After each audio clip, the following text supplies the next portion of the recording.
Hello friends, this is Sumit and welcome back to my YouTube channel Dear Learner Academy. एक बार फिर से आप सबका डियर लर्नर एकेडमी में स्वागत है। प्यारे साथियों, उत्तर प्रदेश एसआई यानी उत्तर प्रदेश में दरोगा बनने का सपना देख रहे बच्चों के लिए बहुत ही सुनहरा अवसर है। इस बार भी करीब आप मान कर चलिए कि 6000 प्लस, ठीक, 6000 प्लस एसआई की जॉब देखने को मिल सकती है। माननीय मुख्यमंत्री योगी आदित्यनाथ जी ने जो घोषणा की है कि हम बहुत ही जल्द दरोगा के लिए भी मतलब आवेदन स्वीकार करेंगे, ठीक है। तो उसको देखते हुए बहुत ही जल्द हमें 6000 प्लस दरोगा की भर्ती देखने को मिल सकती है। उसकी तैयारी को बहुत ही मजबूत और पहले से ही तैयार रहने के लिए आप जहाँ पर भी पढ़ रहे हैं, हम ये नहीं कहते कि आप हमारे ही द्वारा पढ़ाए गए नोट्स को पढ़िए, लेकिन हमारे पास भी बहुत ही अच्छे नोट्स उपलब्ध हैं। हम एसआई का भी रिवीजन करवा सकते हैं, ठीक है। तो आप चाहे जहाँ से भी पढ़ रहे हो, जिस चैनल से भी पढ़ रहे हो, वहाँ पर अभी से लग जाइए, ताकि यूपी कांस्टेबल की तरह आपको ज़्यादा मेहनत करने की ज़रूरत ना पड़े।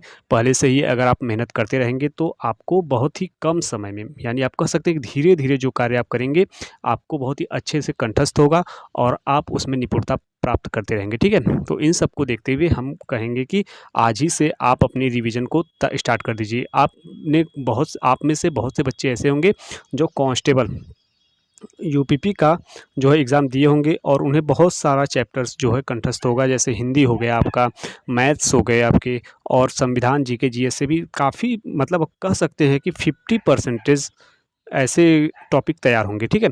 आपको थोड़ी सी मेहनत करने की ज़रूरत है, थोड़ा सा अपर लेवल पे जाना है, क्योंकि ये दरोगा की भर्ती है। तो आप उसको भी तैयार कर लीजिए, अभी से आप बने रहिए। तो चलिए आज हम स्टार्ट करने वाले हैं क्या, आज हम बात करेंगे संज्ञा की। आज हम हिंदी का जो है संज्ञा का टॉपिक लेकर आए हैं और अपने द्वारा, यानी हैंड्स रिटेन टॉपिक है, ठीक है। हमने अपने खुद हाथों से लिखकर बनाया हुआ है। तो चलिए हम स्टार्ट करते हैं आज का अपना टॉपिक, ठीक। प्यारे साथियों, सबसे पहले हम क्या दिया गया है कि संज्ञा। संज्ञा किसे कहते हैं? तो इसमें दिया गया है कि किसी व्यक्ति, वस्तु, स्थान या भाव के नाम को संज्ञा कहते हैं। आप यहाँ पर देखिए, किसी व्यक्ति हो गया, ठीक, वस्तु हो गई, स्थान हो गया, और भाव के नाम को क्या कहते हैं? संज्ञा कहते हैं। जैसे रमेश, रमेश क्या है? एक व्यक्ति का नाम है, ठीक। बाल्टी वस्तु का नाम है, मतलब एक कोई बाल्टी है, वो वस्तु हो गई आपकी।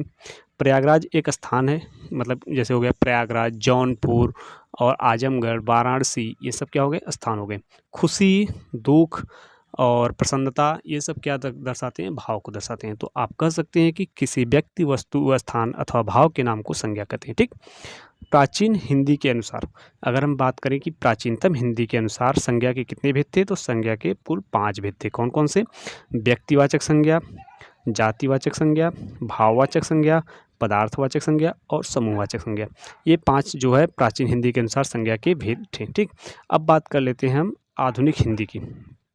तो अगर हम बात करें आधुनिक हिंदी के अनुसार संज्ञा के भेद की, तो इसके अनुसार आधुनिक हिंदी के अनुसार जो है संज्ञा के कितने भेद हैं? 3 भेद देखने को मिलते हैं। कौन कौन से?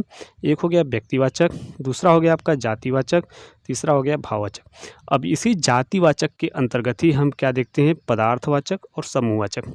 ये जो 2 संज्ञाएं हैं, पदार्थवाचक और समूहवाचक, ये किसके अंतर्गत आती हैं? जातिवाचक के अंतर्गत आती हैं। और मूल रूप से कितनी होती हैं? 3। कौन कौन सी? व्यक्तिवाचक, जातिवाचक और भाववाचक, ठीक। आपको इतना याद हो गया होगा कि अगर हम बात करें प्राचीन हिंदी के अनुसार कितने संज्ञा के भेद होते हैं, तो आप कहेंगे 5, ठीक। अगर बात करें आधुनिक हिंदी के अनुसार संज्ञा के कितने भेद होते हैं, अगर ऐसे पूछ दिया गया तो आप कहेंगे 3, ठीक।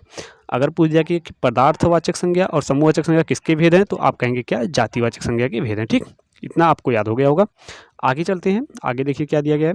आप हेडिंग डाल दीजिए, मतलब इसमें अगली पॉइंट है आपकी कौन सी? पहले नंबर की व्यक्तिवाचक संज्ञा।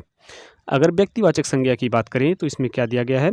जो किसी विशेष व्यक्ति, वस्तु या स्थान का नाम बताती है, मतलब किसी विशेष, उसके जैसा कोई और ना हो, ठीक, उसका अगर नाम बताती है। तथा ये क्या होते हैं? जो व्यक्तिवाचक होते हैं सदैव एक वचन होते हैं। मतलब आप कह सकते हैं कि जब इसमें दिया गया है कि जब वह किसी एक विशेष व्यक्ति का, विशेष का मतलब होता है कि उसके जैसा कोई और ना हो, ठीक। विशेष जहाँ पर दे दिया गया तो यानी एक की बात कर रहा है। जैसे क्या हो गया? गंगा, ठीक, वाराणसी, गंगा हो गया, वाराणसी हो गया, मतलब ये एक विशेष वस्तु है, मतलब एक विशेष व्यक्ति या वस्तु हो गया या स्थान हो गया, ठीक। तो इन सब का नाम बताती है, तो वो क्या कहलाती है? सब व्यक्तिवाचक संज्ञा कहलाती है। आप इसमें देखिए नीचे दिया गया है क्या? नीचे आपको देख रहा होगा कि ये दुनिया में केवल एक होती है, अकेली होती है, और ये कैसी होती है? एक वचन होती है, ठीक। आप कह सकते हैं कि व्यक्तिवाचक संज्ञा सदैव एकवचन होती है और दुनिया में यानी विश्व में अकेली होती है, वह व्यक्तिवाचक संज्ञा के अंतर्गत आती है। अब इसके कुछ एग्जाम्पल हम देख लेते हैं। एग्जाम्पल में क्या दिया गया है, अगर एग्जाम्पल की बात करें तो हो गया आपका जैसे ताजमहल, ठीक, आपका हो गया क्या, ताजमहल हो गया, यमुना हो गया। देखिए ताजमहल दुनिया में एक है, कहाँ पर है, आगरा में है। यमुना हो गया, ताजमहल जो यमुना नदी के किनारे बसा हुआ है, ये गंगा की सहायक नदी है। यमुना भी एक ही है, गंगा भी एक ही है, व्यक्तिवाचक के अंतर्गत आता है। दिल्ली स्थान हो गया आपका, एक ही है, दिल्ली का लाल किला मतलब कह सकते हैं, ये भी एक ही है। हैदराबाद स्थान हो गया आपका, एक ही है। उत्तर प्रदेश एक है। एवरेस्ट, माउंट एवरेस्ट जो है विश्व में एक ही है, ठीक। रमेश किसी व्यक्ति का नाम हो गया, ये भी रमेश एक ही होगा। सचिन एक ही होगा। जनवरी महीनों के नाम भी एक ही होते हैं। चैत्र एक ही होता है, महीनों के नाम भी एक ही होता है, ठीक है। पृथ्वी हो गई, चंद्रमा हो गया, भारत हो गया, पाकिस्तान, यानी जो किसी विशेष वस्तु का बोध कराते हैं वह व्यक्तिवाचक संज्ञा के अंतर्गत आते हैं। अब इसी पर बात कर लेते हैं हम, क्या, जातिवाचक संज्ञा।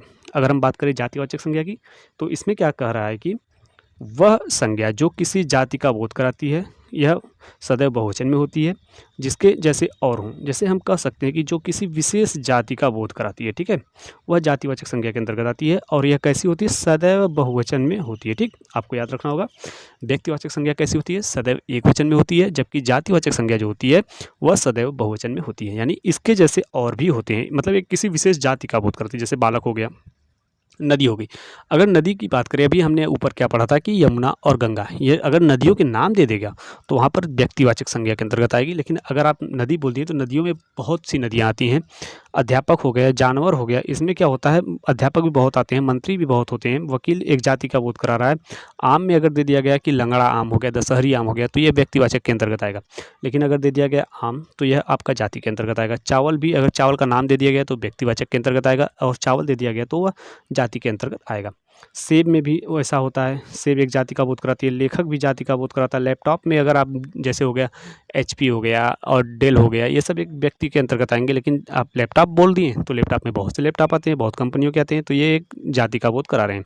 मोबाइल भी उसी तरह हो गई, पेन हो गई, ठीक है। ये सब क्या हो गए, आपको जाति का बोध करा रहे हैं। अब यहीं पर बात कर लेंगे प्राकृतिक जो आपदा होती है, जैसे भूकंप, ज्वालामुखी, ये भी जातिवाचक संज्ञा के अंतर्गत आते हैं। अगर यहीं पर हो गया क्या, भूकंप का नाम दे दिया गया तो वह व्यक्तिवाचक के अंतर्गत आएगा। लेकिन यहाँ पर केवल दिया गया क्या, भूकंप और ज्वालामुखी, तो यह किसके अंतर्गत आएंगे, यह भी आपके जातिवाचक संज्ञा के अंतर्गत आते हैं, ठीक। चलिए हम आगे बढ़ते हैं, देखते हैं हमारे अगले में क्या दिया गया है। अगला नंबर क्या है किसका, भाववाचक संज्ञा का। अगर हम भाववाचक संज्ञा की बात कर लें तो देखते हैं इसमें क्या दिया गया है। वह संज्ञा जो भाव, गुण, दोष, अवस्था आदि को दर्शाती है भाववाचक संज्ञा कहलाती है। किसको दर्शाती है, भाव, गुण, दोष, अवस्था, ठीक, इसको दर्शाती है, वह क्या कहलाती है, आपकी भाववाचक संज्ञा कहलाती है, ठीक। यह भी एक वचन होती है। भाववाचक संज्ञा कैसी होती है, एक वचन होती है। अगर जैसे दे दिया गया कि इसमें से जातिवाचक संज्ञा कौन सा वचन है, एक वचन होता है। अगर दे दिया गया जातिवाचक संज्ञा आपका कौन सा होता है, बहुवचन होता है। व्यक्तिवाचक संज्ञा कैसा होता है, एक वचन होता है। भाववाचक संज्ञा कैसी होती है, एक वचन होती है, ठीक। यह आपको ध्यान रखना होगा। अब जैसे इसमें एग्जाम्पल दे दिया गया, खुशी हो गया, दुख हो गया, उदासी, ये सब भाव को दर्शा रही है। प्रेम, क्रोध, ईमानदारी, परिश्रम, अच्छाई, प्यास, भूख। आप कह सकते हैं कि भाववाचक संज्ञा को जैसे क्या होता है कि हम देख नहीं सकते, यह अदृश्य होती हैं, केवल महसूस की जा सकती हैं। यह क्या होती हैं, अदृश्य होती हैं और महसूस की जाती हैं। इसे हम क्या कहते हैं, भाववाचक संज्ञा कहते हैं, ठीक। मिठास हो गया आपका, मोहब्बत हो गया, दूरी हो गई, दूरी को देख सकते हैं, नहीं देख सकते हैं। जवानी हो गई, जवानी को देख सकते हैं, नहीं। महसूस करते हैं कि वह जवान है या बूढ़ा है, या गरीब है या अमीर है, या साहसी है या क्रोधी है, मतलब डरपोक है। ये एक भाव को दर्शाता है, ठीक। इसको हम देख नहीं सकते। आप कह सकते हैं जिसे देखा नहीं जा सकता और जिसे कहीं पर परोसा न जा सके, उसे हम भाववाचक संज्ञा कहते हैं, ठीक। चलिए हम आगे बढ़ते हैं। आगे क्या दिया गया है, अगला पॉइंट है हमारा द्रव्यवाचक संज्ञा। अगर हम बात करें द्रव्यवाचक संज्ञा की तो इसमें क्या कह रहा है कि वे संज्ञा जो किसी द्रव्य का बोध कराती हैं, ठीक। जो किसका बोध कराएंगी, द्रव्य का बोध कराती हैं। खाने पीने की चीज़ें जैसे हो गया आपका तेल, पानी, दूध, घी, ठीक। खनिज और धातु जैसे लोहा, सोना, चांदी, जिसकी गिनती न हो सके। आप एक प्रकार से एक लाइन में कह सकते हैं, जिसकी गिनती ना हो सके वह द्रव्यवाचक संज्ञा कहलाती है। तेल की गिनती कर सकते हैं, नहीं। पानी की गिनती कर सकते हैं, नहीं। आप लोहा अगर द्रव्य अवस्था में हो तो उसकी गिनती कर सकते हैं, नहीं। सोना अगर द्रव्य अवस्था में उसकी गिनती कर सकते हैं, नहीं। वो तो बाद में उसका आकार दिया जाता है ना, लेकिन पहले क्या होते हैं, ये द्रव्य अवस्था में होते हैं। तो इसे हम कह सकते हैं कि द्रव्यवाचक संज्ञा के अंतर्गत आते हैं। अगला पॉइंट है हमारा क्या, समूहवाचक संज्ञा। अगर हम बात कर लें समूहवाचक संज्ञा की, तो जो किसी समूह का बोध कराएं और इसकी गिनती की जा सकती है। किसी समूह का बोध कराते हैं, ठीक, और इसकी गिनती भी की जा सकती है, यह क्या होते हैं, समूहवाचक संज्ञा होते हैं। जैसे में एग्जाम्पल में देख लेते हैं, व्यक्तियों के समूह, ठीक, इसमें दिया गया है क्या, व्यक्तियों का समूह हो गया, जैसे भीड़, संगठन, गिरोह, सभा, परिवार, दल, कक्षा, संसद, पुलिस, आर्मी, ये हो गए समूहवाचक संज्ञा के अंतर्गत आते हैं। ठीक, ये जाति के अंतर्गत नहीं आएंगे। आर्मी एक जाति नहीं है, आर्मी में बहुत से लोग होते हैं, ये समूह का बोध करा रही है। ठीक है, पुलिस भी समूह का बोध करा रही है, संसद में बहुत से लोग बैठते हैं, वहाँ पर समूह होता है। दल, कक्षा, संगठन, ये सब किसके अंतर्गत आते हैं, समूहवाचक संज्ञा के अंतर्गत आते हैं। जैसे वस्तुओं का समूह हो गया, गुच्छा, पुंज हो गया, ठीक, आदि अनेक प्रकार की वस्तुओं का जिसमें एक ही जाति के अनेक वस्तुएं आती हैं, वह क्या होती हैं, समूहवाचक संज्ञा के अंतर्गत आते हैं। ठीक, अब अगला हम कुछ टॉपिक इंपॉर्टेंट देख लेते हैं। इसमें क्या दिया गया है, भाववाचक संज्ञा का निर्माण कितने प्रकार से होता है। तो आप कह सकते हैं कि भाववाचक संज्ञा का निर्माण कुल कितने प्रकार से होता है, 5 प्रकार से होता है। कौन कौन से, विशेषण से होता है, क्रिया से होता है, जातिवाचक संज्ञा से भाववाचक संज्ञा का निर्माण होता है, सर्वनाम से होता है और अव्यय से होता है। अब चलिए इसके पढ़ लेते हैं कि मतलब किसके कैसे मतलब भाववाचक संज्ञा का निर्माण हम करेंगे। सबसे पहला टॉपिक हमारा क्या, विशेषण से भाववाचक संज्ञा का निर्माण। जैसे विशेषण में हो गया आपका क्या, कुटिल। कुटिल में हम क्या जोड़ देंगे, ता। तो कुटिल विशेषण में ता जोड़ने से भाववाचक संज्ञा में परिवर्तित हो जा रहा है। जैसे कुटिल से हो गया आपका कुटिलता, सरल से हो गया आपका सरलता, युवा से हो गया यौवन, यानी जिसको महसूस कर सकते हैं। ठीक है, और ऊंचा से ऊंचाई हो गया, बूढ़ा से बुढ़ापा हो गया, वीर से वीरता हो गया, अमीर से अमीरी हो गया, गरीब से गरीबी हो गया, भला से आपका भलाई हो गया। ठीक, भला विशेषण से भाववाचक संज्ञा क्या बनेगी, भलाई। डरावना से डर हो गया, शांत से हो गया शांति, रोगी से हो गया आपका रोग। ठीक, ठंडा से हो गया ठंडक, भूख से हो गया भूखा से हो गया भूख, पीला से पीलापन होगा, विद्वान से विद्वता। ठीक, ये मतलब विशेषण से आप कह सकते हैं कि जो किसी की विशेषता बताते हैं उन्हें विशेषण कहते हैं।